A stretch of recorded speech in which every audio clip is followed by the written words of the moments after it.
नमस्कार प्रेक्षकांनो, सावळ्याची जणू सावली या मालिकेच्या आजच्या भागामध्ये काही जबरदस्त आणि धमाकेदार ट्विस्ट आपण पाहणार आहोत. हो प्रेक्षकांनो, आता सावलीसमोर सुशिलाचा असा काही पुरावा येणार आहे की ती आता त्या पुराव्या बघितल्यानंतर चक्क आता पुन्हा सारंगच्या प्रेमात पडणार आहे. तर हो, असं काय घडणार आहे समोर मालिकेमध्ये की चक्क आता जी प्रचंड राग करणारी आता सावली चक्क तिच्या नवऱ्याच्या म्हणजे सारंगच्याच प्रेमात पडणार आहे. चला सविस्तर पाहूया. प्रेक्षकांनो, तुम्हाला जर सावल्याची जणू सावली या मालिकेचे व्हिडिओ रोज बघायचे असतील तर माझ्या चॅनलला नक्की सबस्क्राईब करा. इकडे मात्र एका नेट कॅफेमध्ये सावलीला काही झेरॉक्स काढायच्या असतात, कारण आता जेव्हा काही प्रोजेक्ट असते गुरुकुलचा म्हणून ते झेरॉक्स काढण्यासाठी आता ही सावली नेट कॅफेमध्ये जाते आणि तिथं तेवढ्यातच सुशिलासुद्धा येते.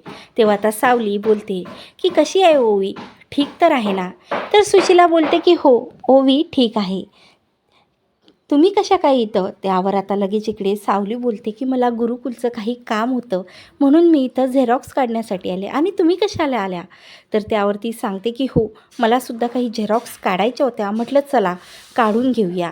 त्यावर आता इकडे दोघी पण अशा बोलतात आणि तिथून आता सुशिला निघून जाते. तेव्हा आता सुशिलाने तिच्या आधार कार्डची झेरॉक्स काढून घेतलेली असते, पण आधार कार्ड चुकीने तिथंच राहिलेलं असतं. तेव्हा आता तो जो नेट कॅफेवाला असते तिला शोधाशोध करते आणि तेव्हा आतमध्ये येते आणि जो आता ती सावलीला विचारते की तुम्ही आता त्या मॅडमशी बोलल्या, तुमच्या त्या ओळखीच्या आहेत का? त्यावर तर सावली बोलते की हो मी त्यांना ओळखते, काय झालं, काही प्रॉब्लेम झाला आहे का? त्यावर आता इकडे तो नेट कॅफेवाला बोलते की हो त्यांचं आधार कार्ड इथं राहिलेलं आहे म्हणूनच मी त्यांना शोधत होतो, तुम्ही प्लीज त्यांना हे आधार कार्ड देऊ शकणार का? त्यावर सावली बोलते की ठीक आहे मी देते ना, तुम्ही द्या माझ्याकडे. तेवढ्यातच आता इथं अबीरचा कॉल येते, म्हणते की आई तुला ओवी भेटायला आलेली आहे, ये ना घरी, आणि ओवीच्या बाबालासुद्धा काही काम आहे म्हणून ते तुला भेटायला आलेले आहेत, तू ये इथं. त्यावर आता इकडे सावलीला वाटते की ठीक आहे आपण हे ना ओवीच्या बाबाकडे देऊ, म्हणजे तिच्या आईचा आधार कार्ड तिच्याकडे जाणार. तेव्हा आता लगेच ती नेट कॅफेवाल्याजवळून ते आधार कार्ड घेते आणि लगेच आता त्याच्यावर तिची नजर जाते. तेव्हा आता सावलीच्या लक्षात आलेलं असतं की सुशिलाच्या नावासमोर एका दुसऱ्या व्यक्तीचं नाव आहे आणि सुशिला सारंग मेहेंदळे नाही आहे, तर ती दुसरेच कोणी व्यक्तीसोबत तिने लग्न केलेलं आहे. तेव्हा आता ती लगेच खूप टेन्शनमध्ये आलेली असते आणि खरंच तिला कुठं ना कुठं वाटते की खरंच सारंगसुद्धा माझ्यासारखाच खोटं बोलते आहे का? मी जसं व्यंकटेशची लग्न केलं आहे सारंगला सांगितलं तसंच सारंगसुद्धा माझ्याशी खोटा बोलला आहे का? त्यावर आता लगेच ती शोधायला जाते, ते म्हणजे आता सुशिलाला. तर आता सुशिला तिला समोर दिसते. आता सुशिला खूप घाबरलेली असते, तिच्या लक्षात आलेलं असतं की तिच्या आधार कार्डवरचं नाव आता सावलीने बघितलेलं आहे. तेव्हा आता लगेच ती सुशिलाकडे जाते आणि हो हे आधार कार्ड तुझं माझ्याकडेच आहे. का घाबरलीस गं तू? काय एवढं कारण आहे की का? कारण या आधार कार्डवरती सुशिला सारंग मेहेंदळे असं नाव नाही म्हणून घाबरली का तू? आणि हे बघ मी आताच तुझं इंस्टाग्रामवरती अकाउंट चेक केलं, तुझा हजबंड दुसराच आहे आणि तू असं दुसऱ्या माणसाला तुझा नवरा का सांगितला सुशिला? सांग मला, नाहीतर आत्ताच्या आता मी तुझी पोलीस कंप्लेंट करणार. त्यावर आता सुशिला बोलते की मी काहीही नाही केलं सावली, मला सारंग सरांनी जसं सांगितलं तसंच मी केलं. सारंग सरांनी त्या दिवशी मला सांगितलं की तुमच्यासमोर मला त्यांची खोटी बायको बनायचं आहे आणि मी फक्त ओवीसाठी काही क्षणासाठी त्यांची बायको बनली. मी खरोखर सारंग सरांनी तुझ्याशिवाय कधी आयुष्यात कोणाचा विचारसुद्धा केलेला नाही आहे आणि मी सारंगची बायको नाही आहे, हे सत्य आहे सावली. सारंग सरांचं नेहमी फक्त आणि फक्त तुझ्यावरती प्रेम आहे आणि तुझ्यावरतीच राहणार, त्यांनी तर कधी लग्नसुद्धा केलेलं नाही आहे. त्यावर सावली बोलते की मग ओवी कोणाची मुलगी आहे? तुमच्या दोघांची मुलगी नाही तर कोणाची आहे? सांग सुशिला, मला काय सत्य आहे, काय सारंग लपवते माझ्यापासून, तू मला आज काय सत्य आहे तर सांग. तेव्हा सुशिला बोलते की हे बघा सावली मॅडम, सारंग सर एक दिवस तुम्ही जेव्हा गेल्या तेव्हा खूप टेन्शनमध्ये होत्या, तेव्हा ओवी त्यांना सापडली, म्हणून आता ओवी सापडल्यामुळे त्यांनी तिला घरी आणलं आणि त्यांच्या पोटच्या मुलीसारखं तिला वाढवलं. तिचं सर्व स्वप्न पूर्ण केलं.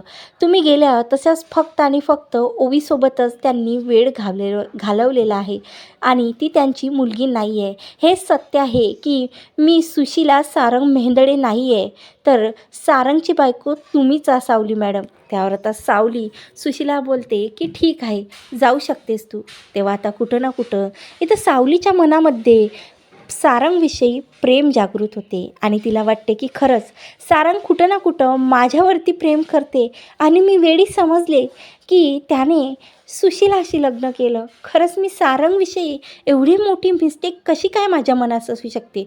तेव्हा पुन्हा आता तिला अबीरचा फोन येते आणि अबीरच्या फोनहून ओवी बोलते की अबीरची आई तुम्ही कधी येता? माझे बाबा तुमच्याशी काही महत्त्वाचं बोलण्यासाठी आलेले आहेत आणि त्यांना तुम्हाला बोलायचं आहे. तेव्हा लगेच आता ओवीचा आवाज ऐकल्यावर लगेच सावली खूप आनंदात होऊन, कारण तिचं पुन्हा प्रेम जागलेलं असतं सारंगविषयी, आणि आता लगेच ती सारंगला भेटण्यासाठी गुरुकुलमध्ये जाते.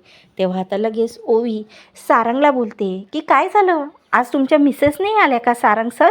त्यावर आता सारंग बोलते की नाही, त्यांना थोडं काम होतं म्हणून. तेव्हा आता सारंग लगेच इकडे ओवीला बोलते की तू आज त्यांना काय विचारते ओवी? काय झालं सावली? तू खूप आनंदात दिसते. त्यावर आता लगेच सुशिलाचं जे इंस्टाग्रामचं अकाउंट असते ते आता ओवी सरळ सारंगला म्हणजे सावली सारंगला दाखवते. तेव्हा आता सारंगच्या लक्षात आलेलं असतं की सावलीला हे सत्य समजलेलं आहे की सुशिला ही त्याची बायको नाही आहे. त्यावर सावली बोलते की सारंग, का खोटं बोललास माझ्याशी? आणि हो, मी तुम्हाला विचारलं होतं ना तुम्ही लग्न केलं का? आणि तुम्ही लग्न केलं नाही तरी माझ्याशी का खोटं बोलले? की ओवी तुमचीच मुलगी आहे, मला आज सुशिला भेटली आणि मिस्टेकनं आज देवाचीच कृपा म्हणा की तिचं आधार कार्ड माझ्या हाती लागलं म्हणून हे सत्य माझ्यासमोर आलं. खरंच तुम्ही असं का केलं? त्यावर आता इकडे सारंग बोलते की सावली, मी जरी लग्न केलं नाही, मी फक्त तुझा आहे आणि तुझाच राहणार आहे, पण तू काय केलं गं? तेव्हा सावलीला वाटते की आपण आज आपल्या मनातलं सांगून द्यावं सारंगला. तेव्हा आता तो बोलते की सारंग, मलासुद्धा तुला काही सांगायचं आहे, मी सुद्धा तुमच्याशी काहीतरी खोटं बोललेली आहे. तेव्हा सारंग बोलते की काय झालं सावली, मला सविस्तर सांग. व्यंकटेशजी सुद्धा माझा नवरा नाही आहे सारंग, मी सुद्धा कधी तुझ्याशिवाय विचार नाही केला. तेव्हा सारंग बोलते की मग अबीर कोणाचा मुलगा आहे सावली, सांग ना. तेव्हा आता लगेच इकडे सावली बोलते की सारंग, तुझा आणि माझा मुलगा हा अबीर आहे. हे सत्य मी लपवून ठेवलं कारण मला असं वाटलं की तुम्ही आयुष्यात खूप पुढे गेले आणि तुमचं लग्न झालेलं आहे आणि ओवी तुमची आणि त्या सुशिलाची मुलगी आहे. आता असं बोलल्यावर सारंग बोलते की नाही सावली, मी फक्त तुझाच आहे आणि तुझाच राहणार. आता असं म्हटल्यावरती इकडे मात्र सावली लगेच सारंगला मिठी मारते आणि त्याची माफी मागत आता पुन्हा त्याला सांगते की अबीर तुझाच मुलगा आहे. तेव्हा आता सावलीचा आनंद गगनात मावेना. आता अबीरलासुद्धा त्याचे वडील मिळालेले असतात. आता इकडे सारंगलासुद्धा सावलीने लपून ठेवलेले हे सत्य माहिती पडलं आणि त्याचा आनंद काही गगनात मावेना. पण जेव्हा हे आता त्या राजकुमारला माहिती पडणार तेव्हा मात्र खूप भयानक वादळ या मेहेंदड्यांच्या घरात येणार आहे. खरंच प्रेक्षकांनो, हा तर खूप आनंदाचा क्षण आहे की सावली आणि सारंग पुन्हा एकत्रित आलेले आहे फक्त सुशिलाच्या हुशारीमुळे. तर इकडे मात्र आता मेहेंदड्यांच्या घरामध्ये काय नेमकं वादळ येणार आहे? खरंच आता या मेहेंदड्याच्या वारसाला अबीरला आता पुन्हा तिलोत्तमा घरी घेऊन जाणार का? अशी जबरदस्त ट्विस्ट आपल्याला मालिकेमध्ये लवकरच पाहायला मिळणार आहे. म्हणून प्रेक्षकांनो, व्हिडिओ स्किप न करता रोज शेवटपर्यंत पहा आणि आवडल्यास लाईक आणि चॅनलला नक्की सबस्क्राईब करा. धन्यवाद. जय गजानन माऊली.